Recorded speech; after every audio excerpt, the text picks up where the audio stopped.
ప్రజాపాలన విజయోత్సవ ర్యాలీలో పాల్గొన్న ఎమ్మెల్యే వెంకటేశ్వర్లు.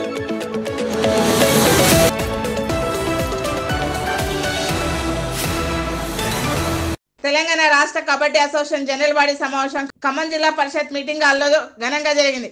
ఈ సందర్భంగా కబడ్డీ అసోసియేషన్ వారు మాట్లాడుతూ అసోసియేషన్ వలన సమస్యలు ఉంటే ప్రభుత్వం దృష్టికి తీసుకెళ్లి పరిష్కరించే విధంగా కృషి చేస్తామన్నారు. గత అసోసియేషన్ చేసిన తప్పిదాల వల్ల క్రీడాకారులకు చాలా అన్యాయం జరిగిందన్నారు. గ్రామీణ కబడ్డీ క్రీడాకారులను ప్రభుత్వం ప్రోత్సహించారు. ఇక్కడ మన Telangana kabaddi association general body సమావేశం నిర్వహించినటువంటి Khammam district kabaddi association affiliated units అందరూ కూడా పాత ఇంతకు మొదలు ఉన్న కె జగదీశ్వర్ యాదవ్ని, కాసాని జ్ఞానేశ్వర్ యాదవ్ని ఢిల్లీ హైకోర్టు ఉత్తర్వుల ప్రకారంగా ఫిబ్రవరి 10వ తారీఖు ఇచ్చిన జడ్జిమెంట్ ప్రకారంగా వాళ్ళని 24వ తేదీ మార్చి 2023 రోజు తొలగించడం జరిగింది. కాబట్టి ఆ ఉత్తర్వుల ప్రకారంగానే మేము అమేచర్ కబడ్డీ ఫెడరేషన్ దాంట్లో శ్రీకాంత్ గౌడ్ పేరు, ఏ ఊసిరెడ్డి జనరల్ సెక్రటరీ పేరు తెలంగాణ కబడ్డీ అసోసియేషన్ తరపు నుంచి వాళ్ళ voter list electoral college voter list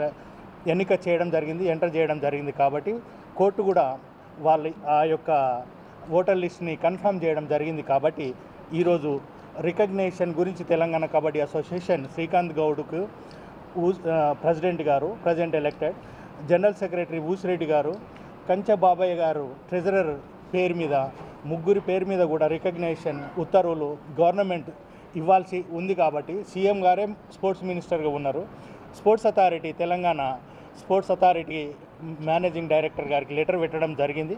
ఆ లెటర్ని ఎందుకంటే ఇది అతి తొందర లోపలనే రేపే డిసైడ్ చేయాల్సిన అవసరం ఎందుకుందని అంటే సీఎం కండక్ట్ చేస్తామని అన్ని కలెక్టర్ ఆఫీసులకు కానీ డిఎస్డిఓలకు కానీ గవర్నమెంట్ నోటిఫికేషన్ ఇష్యూ చేయడం జరిగింది. కాబట్టి ఆ జరిగిన ఉన్న సమయం చాలా అతి తక్కువ సమయం కాబట్టి ఈరోజు రికగ్నేషన్ పెట్టినాం. ఆ రికగ్నేషన్ రేపు డిసైడ్ చేయాల్సి వస్తుంది. వేరే ఇంకా ఈ లా ప్రకారంగా జీవో 4 ప్రకారంగా కానీ తెలంగాణ గవర్నమెంట్ ప్రకారంగా కానీ గౌరవనీయులైన ముఖ్యమంత్రి గారు తప్పకుండా వారికి మంచి డైరెక్షన్స్ ఇచ్చేస్తే స్పోర్ట్స్ అథారిటీ ఇచ్చేస్తుంది. ఈ జిల్లా సెక్రటరీ, ప్రెసిడెంట్ కబడ్డీ అసోసియేషన్లు ఎవరైతే ఉన్నారో వారే ఇప్పుడు రికగ్నేషన్ కాబట్టి ఉంటుంది వాళ్ళకి. కాబట్టి వాళ్ళందరికీ కూడా ఇక్కడ ప్రతి జిల్లాలలో కూడా వాళ్ళకే ఈ కబడ్డీ అసోసియేషన్ సెలక్షన్ సీఎం కప్కి సంబంధించిన సెలక్షన్స్ ఏవైతే ఉన్నాయో వాళ్ళకే అలాట్మెంట్ చేయాలని కోరుకుంటూ ఈ పత్రికా సోదరులకు కూడా ఈ సమావేశం తరపు నుంచి వాళ్ళందరికీ కూడా కృతజ్ఞతలు తెలియజేయడం జరుగుతుంది. నాతో పాటు ఇన్ని సంవత్సరాలు ప్రయాణం చేసి ఈరోజు సక్సెస్ అయిన వారికి ఈ సభాముఖంగా వాళ్ళకి ధన్యవాదాలు తెలియజేసుకుంటున్నా. కబడ్డీ అసోసియేషన్ తరఫున ఎన్నో సంవత్సరాలుగా కబడ్డీ క్రీడాకారుల జీవితాలను నాశనం చేస్తూ కబడ్డీ క్రీడనే వాళ్ళ ఆదాయంగా, వాళ్ళ పలుకుబడిగా వాడుకుంటూ వస్తున్నటువంటి అటు జగదీశ్వర్ యాదవ్ గారు కావచ్చు, కాసాని జ్ఞానేశ్వర్ గారు కావచ్చు, ఈరోజు కబడ్డీ సమాజానికి, అదేవిధంగా ఇన్నేళ్ళు మోసం చేసిన ఈ తెలంగాణ సమాజానికి సమాధానం చెప్పాల్సిన అవసరం ఉన్నది. మిమ్మల్ని కోర్టు ఎందుకు పక్కన పెట్టింది? ఇదేమన్నా వంశపారపర్యమా? మీరు దిగగానే మీ కొడుకును ప్రెసిడెంట్ చేయడం, ఎంతో గౌరవంగా ఉన్నటువంటి కేంద్ర మంత్రివర్యులు కిషన్ రెడ్డి గారిని ప్రెసిడెంట్ చేసి మీరు ఎందుకు తీసేసారు? మీరు ఎదుటివారిపైన బురద జల్లుతూ క్రీడాకారుల జీవితాలను ఆగం చేస్తూ ఈరోజు తెలంగాణలో కబడ్డీ పరిస్థితి ఏందో ఒక్కసారి ఇప్పుడున్న ముఖ్యమంత్రి రేవంత్ రెడ్డి గారు వారే స్పోర్ట్స్ మినిస్టర్గా ఉన్నారు. అదేవిధంగా జితేందర్ రెడ్డి గారు వారికి అడ్వైజర్గా ఉన్నారు. వారు కూడా గతంలో కబడ్డీ గురించి తెలిసిన వారు.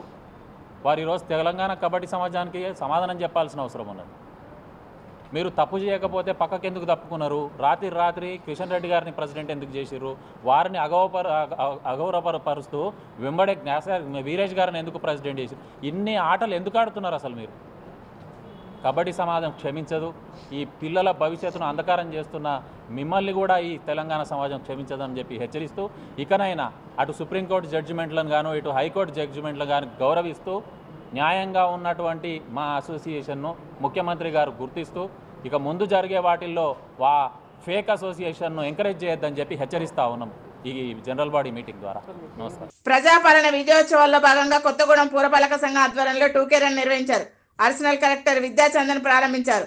ఈ సందర్భంగా విద్యాచందన్ మాట్లాడుతూ మున్సిపాలిటీలో పనిచేసే శానిటేషన్ వర్కర్కు శానిటేషన్ కిట్స్ తో పాటు మెడిసిన్ కిట్స్ కూడా అందజేశామని అన్నారు. వారి అభివృద్ధి కొరకు వ్యాపార యూనిట్స్ పెట్టుకోవడానికి రుణాలు కూడా మంజూరు చేస్తామని తెలిపారు.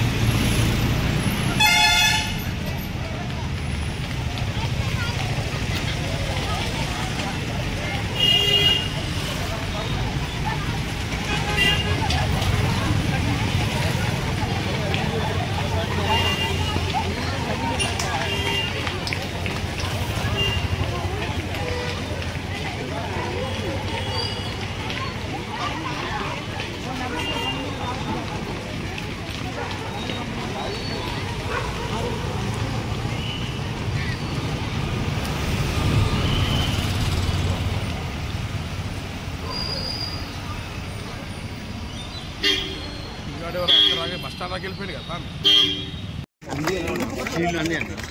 సీట్లు అన్ని సార్ అన్నీ అన్న సార్ తీసుకుంటారు.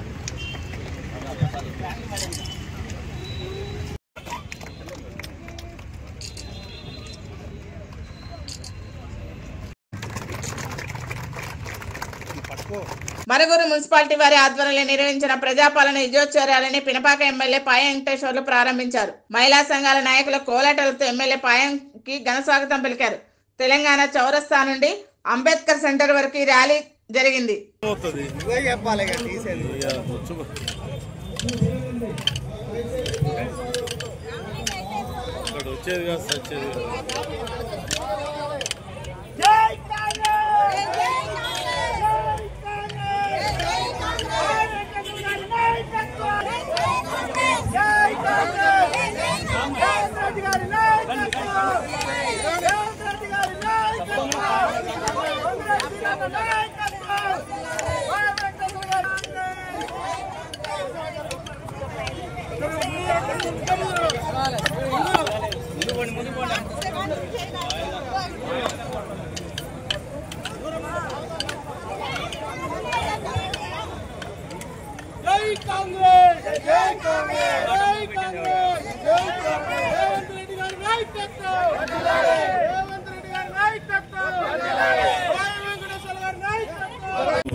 మున్సిపల్ కమిషనర్ గారు, మన ఎంఆర్ఓ గారు, ఇక్కడ హాజరైనటువంటి మహిళా సంఘం సభ్యులందరూ, మహిళా సోదరీమణులు, విద్యార్థులు, పుర ప్రముఖులు, మీడియా వారికి ముందుగా నమస్కారాలు. మన ప్రజాప్రభుత్వం ఏర్పాటయ్యి సంవత్సరం పూర్తయిన సందర్భంగా ఈ ఉత్సవాలు జరపాలని చెప్పేసి 1వ తారీఖు నుండి 9వ తారీఖు వరకు రాష్ట్ర ప్రభుత్వం నిర్ణయం తీసుకుంది. మన గౌరవ ముఖ్యమంత్రి గారు నిర్ణయం తీసుకున్న మేరకు ఈ రోజున మనుగూరు మున్సిపాలిటీలో ప్రజాపాలన విజయోత్సవాల కార్యక్రమాన్ని కమిషనర్ గారి ఆధ్వర్యంలో మున్సిపాలిటీలో నిర్వహించుకోవడం జరుగుతూ ఉంది. ఈ సందర్భంగా హాజరైన మీ అందరికీ పేరు పేరున అభినందనలు తెలియజేస్తూనే మన రాష్ట్ర ప్రభుత్వం ఏర్పాటై సంవత్సరం అయింది. ఈ సంవత్సర కాలంలో అన్ని వర్గాల ప్రజలకు సంక్షేమ కార్యక్రమాలు, అభివృద్ధి కార్యక్రమాలు అందించే దాంట్లో ప్రజాప్రభుత్వం మరి వాళ్ళ అండగా నిలబడ్డాయన్న మాట వాస్తవం. ఈ సంవత్సర కాలంలో గౌరవ ముఖ్యమంత్రి గారు రేవంత్ రెడ్డి గారు అసెంబ్లీలో ప్రమాణ స్వీకారం చేసిన కొద్ది గంటల్లోనే మన ఏదైతే ఉందో మహాలక్ష్మి పథకంలో ఆర్టీసీ బస్సుల్లో మహిళా సోదరీమణులకు ఉచిత ప్రయాణ పథకాన్ని ప్రారంభం చేశారు. దాని వెంటనే ఆరోగ్యశ్రీ 5 లక్షలు ఉన్నదాన్ని 10 లక్షల రూపాయలకు పెంచారు. ఇవాళ ఎంతో మంది పేదవాళ్లకు పెద్ద పెద్ద ఆపరేషన్లు చేయించుకోవడానికి రాజీవ్ ఆరోగ్యశ్రీ పథకం 10 లక్షల రూపాయలు పెట్టి మన గవర్నమెంటే ఆపరేషన్లు చేయించి ఆరోగ్యంగా తిరిగి ఇంటికి పంపుతా ఉంది. మూడవది, గవర్నమెంట్ వచ్చిన మార్చి 1వ తారీఖున డిసెంబర్ 7న ప్రమాణ స్వీకారం చేస్తే మన ముఖ్యమంత్రి గారు మార్చి 1వ తారీఖు నుంచి 200 యూనిట్లు ఫ్రీ కరెంటు. ఇది ఏ రాష్ట్రంలో లేదు. అది మన ప్రజాప్రభుత్వం, మన ముఖ్యమంత్రి రేవంత్ రెడ్డి గారు ఇస్తున్నటువంటి కార్యక్రమం.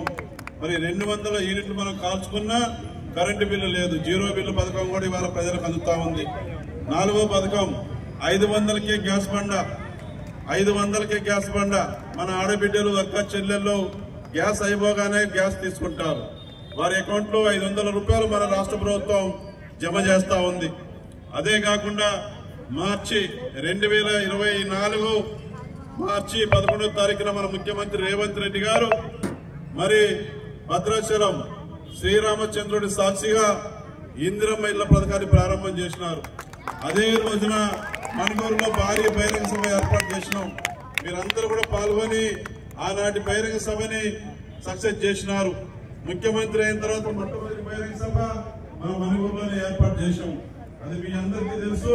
వెంటనే ఇందిరమ్మ ఇళ్ల పథకం ప్రారంభమైన వెంటనే ఖమ్మం జిల్లా వెంసూరు మండలంలో పలు అభివృద్ధి కార్యక్రమాలకు ఎమ్మెల్యే మట్ట రాగమయ్య దయానంద్ శంకుస్థాపన చేశారు. ఈ సందర్భంగా ఎమ్మెల్యే రాగమయ్య మాట్లాడుతూ ప్రభుత్వం సంవత్సర కాలంలో గ్రామీణ అభివృద్ధికి ఎంతో సహకారం అందించిందన్నారు. రానున్న స్థానిక గ్రామ పంచాయతీ ఎన్నికల్లో కాంగ్రెస్ పార్టీ అభ్యర్థిని గెలిపించాలని కోరారు. ఎన్నికల్లో ఇచ్చిన హామీలను ప్రభుత్వం నెరవేర్చిందని చెప్పారు. ఎప్పుడు నేను కానీ దయానంద్ గారు కానీ ప్రజల్లోనే ఉంటాము, నిత్యం అందుబాటులోనే ఉంటాం.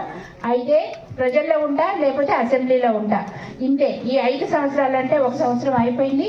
మిగిలిన 4 సంవత్సరాలు కూడా నేను ప్రజల కోసమే పనిచేస్తానని మీ అందరి తరఫున కూడా నేను సభాముఖంగా తెలియజేసుకుంటూ మరి ఒక్కసారి జై కాంగ్రెస్, జై కాంగ్రెస్, జై రేవంత్ రెడ్డి, జై రేవంత్ రెడ్డి, జై రాహుల్ గాంధీ. మాకు అడ్మినిస్ట్రేషన్ తెలీదు, ఏం పని చేయగలదు అని ఎంతో మంది విమర్శించారు. ఇవాళ పని చేసి చూపిస్తున్నామా లేదా? అంటే మన పనులతోటి అవతల వాళ్ళకి బుద్ధి వచ్చేలా చేస్తున్నాం. అలాగే ఇప్పుడు కొంతమంది బీజేపీ నాయకులు ఈ తెచ్చిన ఎన్ని నిధులన్నీ కేంద్ర ప్రభుత్వం ఏదో వాళ్ళ జేబులో నిధులు ఇచ్చినట్టు, ఉచితంగా ఇచ్చినట్టు ప్రచారాలు చేసుకుంటున్నారు. ఇది మన కష్టం, మన ప్రజల కష్టం.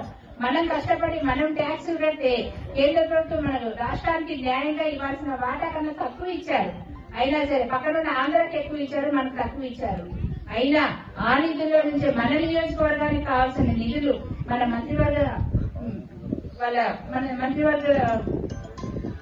మంత్రుల ద్వారా నేను ఎక్కువ పోరాడి మన నియోజకవర్గానికి ఎక్కువ నిధులు తీసుకురావడం జరిగింది. కనుక వాళ్ళ ప్రచారాలు, బీజేపీ వాళ్ళ ప్రచారాలు కూడా మనందరం కూడా తిప్పికొట్టాల్సిన అవసరం ఉంది. అంతేకాకుండా ఇప్పుడు రాబోయే ఎలక్షన్స్ ఉన్నాయి. మమ్మల్ని ఆశీర్వదించారు, ఎంపీ ఎలక్షన్స్ లో ఆశీర్వదించారు, స్థానిక ఎమ్మెల్సీ విషయంలో కూడా మీరు ఆశీర్వదించి ఎవరిని నిల్చోబెట్టినా మీరు ఘన విజయం ఇచ్చారు మాకు కాంగ్రెస్ నుంచి. అలాగే ఇప్పుడు రాబోతున్నాయి కీలకమైన ఎన్నికలు, మీ అందరికీ తెలుసు. కనుక మీరు ఎవరిని ఎన్నుకోవాలనేది మీకే అప్పగిస్తున్నాము. మరి మీరు మన ప్రజల్లో ఎవరైతే నిత్యం ఉంటారు, మన సమస్యల కోసం ఎవరు పోరాడతారు అనేది మీరు గమనించి మన కోసం పాటుపడే నాయకులను కనుక గెలిపించుకుంటే మా ద్వారా వచ్చే ప్రతి పథకం కూడా, ప్రతి రూపాయి కూడా అర్హులైన వాళ్ళందరికీ వస్తుంది. మరి అందుకని, ఎందుకంటే సర్పంచ్ మన వాళ్ళు ఉండాలి. కొన్ని విలేజెస్ కు పోయినసారి నేను నిధులు ఇవ్వలేకపోయా, ఎందుకంటే వాళ్ళు తీర్మానాల మీద సంతకాలు చేయాలి. కనుక అలాంటి పరిస్థితి పునరావృతం అవ్వకూడదు అంటే కనుక తెలంగాణ ఉద్యమకారులకు 250 గజాల ఇంటి స్థలంతో పాటు ఉద్యమకారులను గుర్తించాలని, పింఛన్లు అందజేయాలని ప్రధాన డిమాండ్లతో నవంబర్ 24న సూర్యాపేటలో ప్రారంభమైన పాదయాత్ర 9వ రోజుకు పాల్వంచ చేరుకుంది. ఉద్యమకారుల పాదయాత్రకు మద్దతుగా పాల్వంచలో ర్యాలీ నిర్వహించారు. అమరవీరుల స్తూపం వద్ద విగ్రహానికి పూలమాల వేసి నివాళులర్పించారు. ఈ సందర్భంగా తెలంగాణ ఉద్యమకారుల సంఘం రాష్ట్ర నాయకులు సయ్యద్ రషీద్ మాట్లాడుతూ ప్రభుత్వం ఉద్యమకారులకు ఎన్నికల్లో ఇచ్చిన హామీలను అమలు చేయాలన్నారు.